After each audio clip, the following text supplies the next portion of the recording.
Here's the truth. You don't appreciate them, you lose them. It's that simple.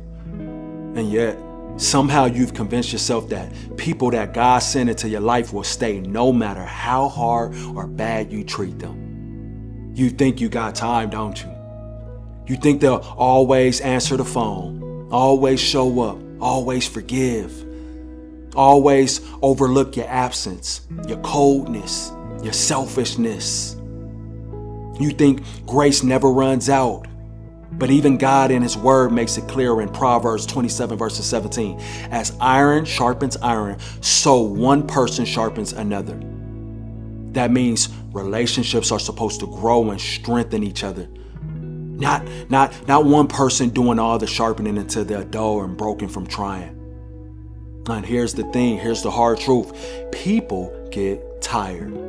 Even the most patient, the most loyal, the ones who swore before God they never give up on you, they actually get tired. See, you don't notice the shift at first. You ignore the silence after they say, I'm fine, in that tone that isn't fine at all, actually. You miss the way their laugh turns half-hearted. See, you're too busy with distractions to feel the distance growing between you. I know this, that was me. You think their love is unconditional, but you forgot that unconditional doesn't mean endless tolerance for being neglected. And then one day you'll wake up and realize that they don't tell you their dreams anymore. They don't share their fears. They don't reach for you in the dark. And it won't be because they don't feel, it'll be because you taught them it's safer to stop trying. And when they finally get the courage to walk away, you'll sit in that wreckage of what you had, begging God for another chance, asking him to rewind time. But God isn't in the business of blessing you with something you took for granted and never repented for. You'll pray prayers that sound like desperation instead of faith. You'll cry into a pillow that doesn't smell like them anymore. And that guilt will be your constant companion. Trust me. You'll remember every petty argument where you had to win instead of actually love. You'll remember every later you said when they needed you right then.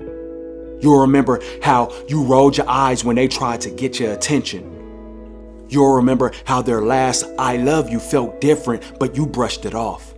And you'll realize too late that they weren't just someone in your life. They were the blessing that you prayed for before you got careless. And the enemy will use that regret to torment you so bad. They'll whisper things like you had the gift, but you buried it. Because losing someone God handpicked for you doesn't feel like losing a relationship. See, that's what I had to learn. It feels like betraying a covenant.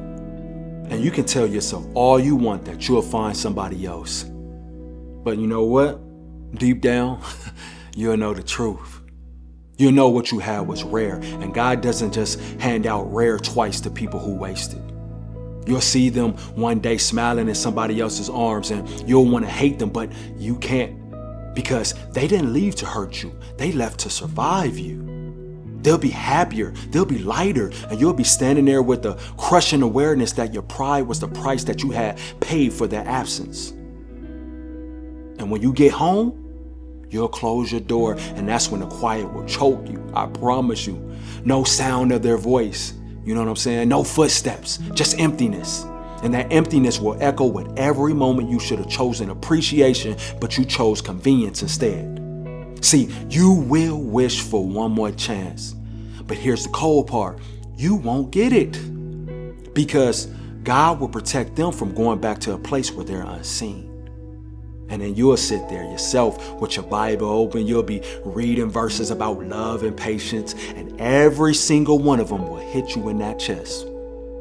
So I'm telling you right now, love is not owed, it's chosen. Respect is not automatic, it's earned. And the moment they'll realize you stop seeing them the way God intended you to, the moment that they feel more invisible standing next to you than they would actually walking away, that's the moment that you've already lost them. Don't let God have to remove someone for you to realize that they were an answered prayer. Don't wait until the blessing becomes a memory. Because when God shuts that door, you won't just lose them. I promise you that. You'll lose the version of you that could have been if you cherished them when you had the chance. And also in Matthew chapter 25, verses 29, it says, "For to everyone who has will be given, and he will have abundance. But from the one who has not, even what he has will be taken away." You better hear me when I tell you this. Just like you can lose a person God placed in your life, you can also lose the very gifts and opportunities that God handpicked himself to place inside of you. And the most dangerous lie the enemy tells is that you have more time. You think you'll start next week. You think you'll pray tomorrow. You think you'll step into the purpose when life finally calms down. But life doesn't just calm down for you. Seasons don't slow down for you to get ready. And God doesn't keep handing out assignments to people who refuse to pick them up. Every day you ignore the thing that God told you to do is a day you gamble with losing it forever. That voice that you have, it won't always be there if you waste it on gossip and silence in the moments that require courage. That creativity you carry, it will wither if you keep locking it because you're scared of what people think.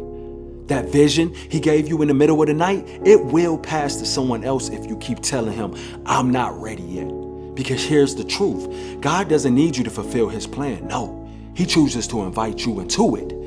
And when you treat his invitation like an inconvenience, he will hand that opportunity to someone that is actually hungry, someone desperate, someone who will treat it like a treasure it is. See, you think you can keep putting off writing that book, starting that business, creating that ministry, fixing that relationship, building that skill? And you think when you finally ready, the door will still be open? No. See, sometimes God doesn't just close the door, it actually vanishes. And you'll be left watching someone else walk into the purpose you were supposed to actually own. Reaping fruit from a tree that you never planted because you were too busy being distracted. You will live in regret, not because you never had the gift, but because you had it and buried it. And if you think that God won't take back what you waste, read about the servant in the parable who buried his talent. He didn't lose it because he was evil. He lost it because he was lazy and afraid.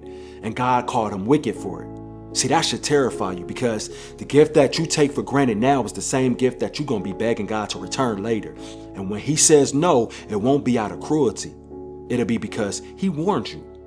See, this isn't just about money or fame or opportunity. This is about stewardship. Every day that goes by without you using what he gave you is another day you tell God, "I didn't need this blessing."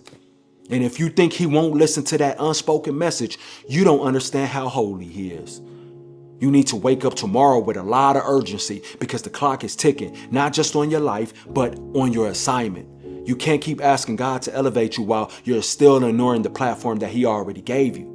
You can't keep praying for more while you're squandering the little that you have now.